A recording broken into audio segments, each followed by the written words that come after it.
27 de febrero, sábado, son las pasadas las 12 de la mañana, estamos en la concentración convocada por CAS, la Coordinadora Antiprivatización de la Sanidad, aquí en Alicante, delante del Hospital General, dejando oír las voces de pues todos los que están aquí para pedir que se acabe con esta privatización que está machacando nuestra sanidad.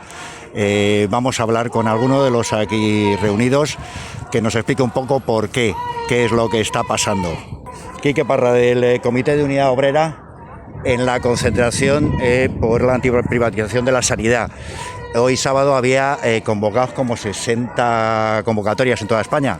Sí, hay, bueno, de hecho es una convocatoria de ámbito estatal. CAS tiene una fuerza principal de hace muchos años, como coordinadora antiprivatización en Madrid, tiene mucha tradición de lucha, pero bueno, se ha ido extendiendo y esta convocatoria tiene ese ámbito, tiene el ámbito estatal, y desde aquí hemos decidido darle apoyo y darle soporte porque creemos que es importante y fundamental, con la que está cayendo sobre todo, que mostremos la iniciativa por luchar por la defensa de la sanidad pública. La sanidad pública tenemos que recuperarla o vida a muerte, ese es el principal objetivo porque nos la están desmontando. Claro, porque además una de las consignas que hay que tener en cuenta, que no basta con decir por la sanidad pública o defendamos la sanidad pública, porque al final si no dotamos de contenido esa consigna se queda en eso, en consigna, ¿no? Y convive con otro tipo de sanidad, que es la sanidad privada, que podría ser perfectamente compatible, pero el problema que tenemos aquí es que lo que hace realmente es comer recursos que deberían estar en la pública. Y entonces un poco esa es la denuncia que desde CAS se está haciendo, ¿no? Sanidad pública sí, pero sanidad pública gestionada con fondos públicos, gestionada por entidades públicas y sin desvíos a la sanidad privada, ¿no? Si es una empresa, pues que se lo gestione como empresa privada, sin que coma esos recursos tan necesarios ahora, que son los recursos públicos para la sanidad pública. Sí, porque de alguna forma se está convirtiendo en la puerta de atrás para sacar recursos públicos y aportárselos a empresas, a cualquier tipo de empresa, según la 90, puede ser cualquiera el que se ponga al frente de tanto un hospital o un centro de salud. Tenemos cifras, tú me confirmas si son ciertas o no, del año 2018, en el que hubo un gasto en sanidad de 70.000 millones, de los cuales 10.000 fueron a parar a manos privadas. Pues no te sabría decir cifras exactamente. Lo que sí que es cierto es que es mucho el desvío de fondos a la sanidad privada y, lógicamente, ahí están haciendo negocio, ¿no?, a costa de la salud del pueblo trabajador. Y eso es algo que lógicamente, debemos de oponernos y debemos luchar para que no se produzca. Y además, muchas veces pensamos en la privatización de la sanidad como en grandes hospitales, ¿no?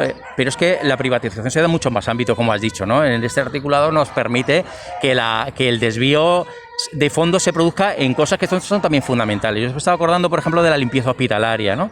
Como la limpieza hospitalaria, en lugar de ser pública, desde hace muchos años es privada, como las compañeras, principalmente compañeras, ¿no?, porque es un sector muy feminizado, han estado luchando por defender su puesto de trabajo, e incluso han habido movilizaciones importantes aquí en Alicante por poder cobrar. Cada vez que hay un cambio de contrata, hay un impago, ¿no?, por parte de las trabajadoras. Eso forma parte también de la sanidad, un sector que es importante, que la limpieza, y no podemos consentir que estén en manos privadas para hacer negocio, porque de hecho la limpieza en la sanidad es un elemento sensible, ¿no?, que es fundamental para la salvaguarda de la sanidad y de la salud, ¿no?, del pueblo. Y sin embargo está en manos de cualquiera que, a través de un concurso a la baja, es decir, donde sea capaz de darlo más barato, aunque sea en peores condiciones y en peor calidad, se lleve el gato al agua y consiga hacer negocio. Pues a eso tenemos que oponernos. De la misma forma que los catering, etcétera. Es decir, lo que tenemos que hacer es expulsar a las empresas privadas de todo el ámbito de la sanidad y revertir lo que está privatizado y devolverlo al ámbito natural, que es la sanidad pública, para que seamos nosotros y nosotras mismas quienes al final defendamos nuestra propia salud y velemos por ella. Porque no lo va a hacer una empresa privada, que su objetivo es otro, que es hacer negocio, y ya muy legítimo, pero lógicamente eso debe estar en otros ámbitos.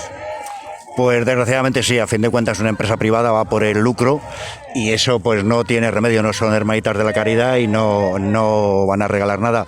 Creo que el beneficio ronda el 10 o el 15% anual para estas empresas privadas, un 10 o 15% que se pierde, que va a parar pues a los bolsillos de inversores, pues bueno, de todos conocidos. Pero esto viene de lejos. Esto viene de aquel informe del 91 en el que, bueno, pues se miraba la viabilidad de la sanidad privada y en el que como asesores en aquel momento para la redacción de esto, pues se tuvieron a los grandes 9 jerarcas de la farmacéutica española. A partir de ahí comienza todo este lío, ¿no? Sí, bueno, viene de muy lejos, pero lo problemático o lo preocupante no es que venga de lejos, sino que va todavía encaminado a un mayor nivel de privatización, ¿no? El deterioro de la sanidad que estamos viviendo, fruto precisamente de las privatizaciones anteriores, nos están llevando a que ahora mismo la insuficiencia demostrada de la infraestructura en materia sanitaria lleve a mucha gente a tener que huir y a la sanidad privada para poder salvaguardar su salud, ¿no?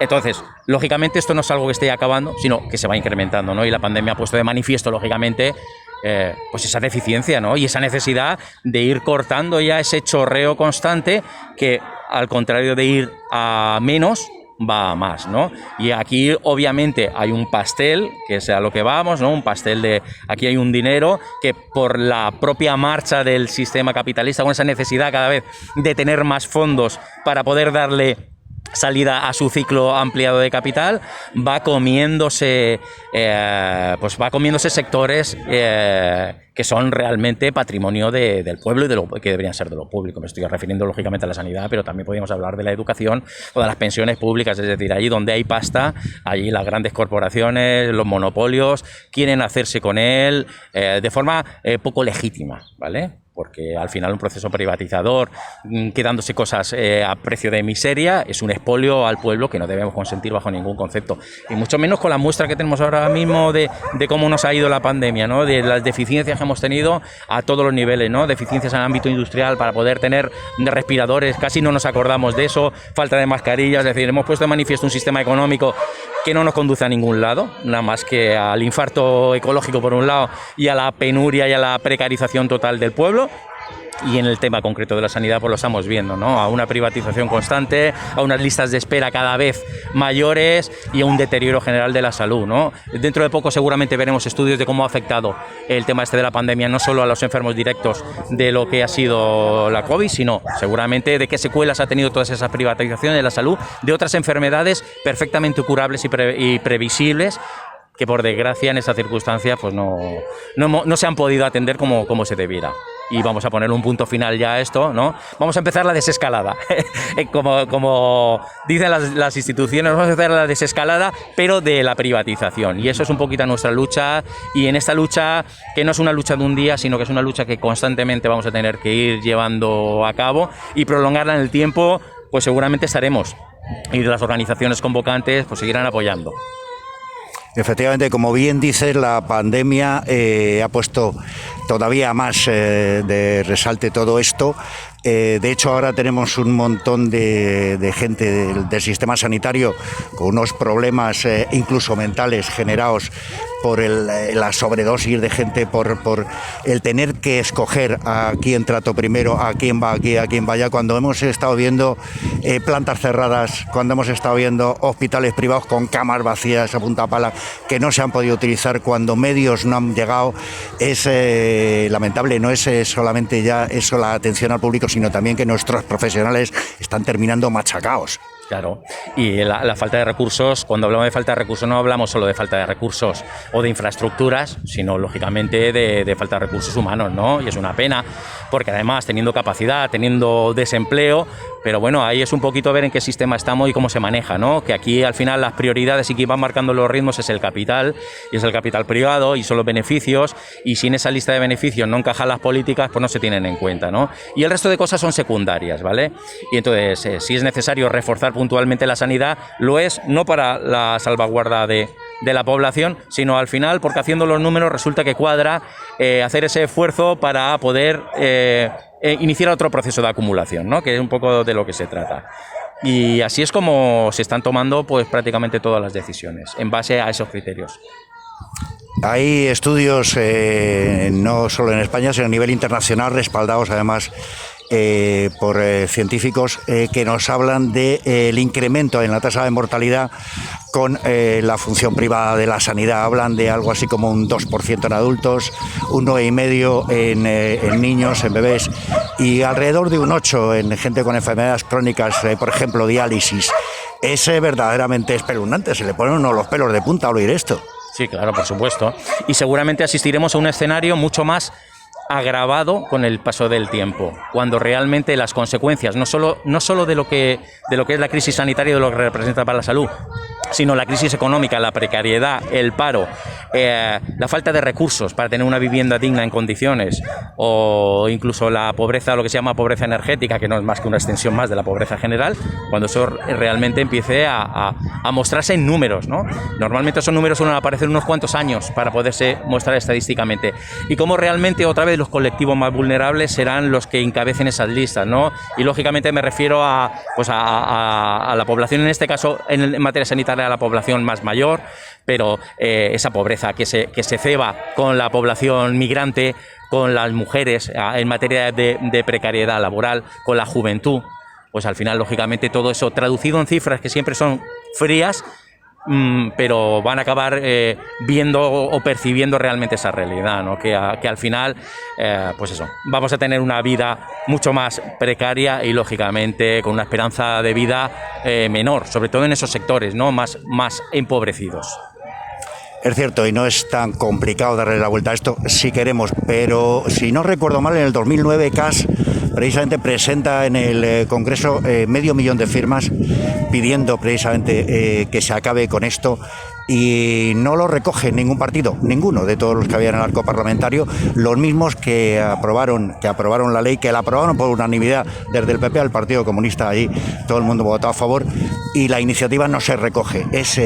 ¿Nos están desoyendo? ¿Qué ocurre con las instituciones? Bueno, es que eso es fruto de una realidad también. Aquí al final las instituciones van por un lado, los partidos políticos normalmente defienden de una u otra forma los intereses de un sistema, excepto esos que no están en el arco parlamentario y que precisamente tenemos una opinión completamente distinta. Aquí podéis echar un vistazo en la manifestación qué partidos políticos hay. Aquí está el Partido Comunista de los Pueblos de España, y luego a nivel aislado pues ha venido algún compañero del PCE y poco más. Esto es lo que hay, ¿vale? Porque además CAS hace una denuncia del papel que juegan los partidos políticos que juegan en las instituciones, ¿no? Y que apoyan con su trabajo gubernamental, que están apoyando pues este proceso privatizador. Y lógicamente me estoy refiriendo al Partido Popular, al Partido Socialista, a Ciudadanos, etcétera, etcétera. Pero claro, es que ahí en ese marco también encaja Unidas Podemos. Y claro, obviamente la denuncia está por ello. Muchas veces Unidas Podemos son aliados en movilizaciones. Claro, obviamente en esta no están, ¿no? Y lógicamente esto es una cuestión de que para que se nos oiga hace falta, como en otras muchas cuestiones, no confiar en ese papel de representantes de las instituciones, sino que tenemos que coger la sartén por el mango y ser nosotras y nosotros mismos los que empecemos a reivindicar que hay cosas que nos incumben directamente a la clase trabajadora como clase, y que si no somos capaces de organizarnos en torno a esas reivindicaciones como agente activo, pues no vamos a ir avanzando, esa es la realidad. Hace falta movilización, sin duda, y que esa movilización se vaya incrementando. Efectivamente, tenemos que empezar a movernos. Esto ha estado un poco parado por el tema que todos conocemos del COVID, pero se está retomando. Vamos a hacer oír nuestra voz porque, Quique, la única solución es la derogación. La única solución es la derogación y la organización y la lucha. Señor, pues muchísimas gracias, Quique, por dedicarnos estos minutos y contarnos un poquito qué hay que informar de esto, porque creo que la gente no sabe todo lo que hay detrás de este tomate. Tenemos que contarlo más veces. Muchas gracias a vosotros por difundir, y precisamente eso, hace falta una campaña de difusión y nosotros dentro de nuestra capacidad lo intentamos con las redes sociales, con pequeñas movilizaciones, pero lógicamente hace falta darle un impulso superior a esto. Muchas gracias. Muchas gracias. Utilizando una de las consignas de la concentración, vamos a acabar con las muertes innecesarias. vamos a pedir esa paralización de la privatización de la sanidad por el bien de todos. Desde aquí queremos despedirnos con el fondo de nuestro Hospital General de Alicante, donde nos encontramos en la Plaza de la Cruz Roja. Y bueno, pues esto ha sido un reportaje de Daniel Morillo a los mandos técnicos, detrás de la cámara, y Luis Sebastián para Artegalia Radio.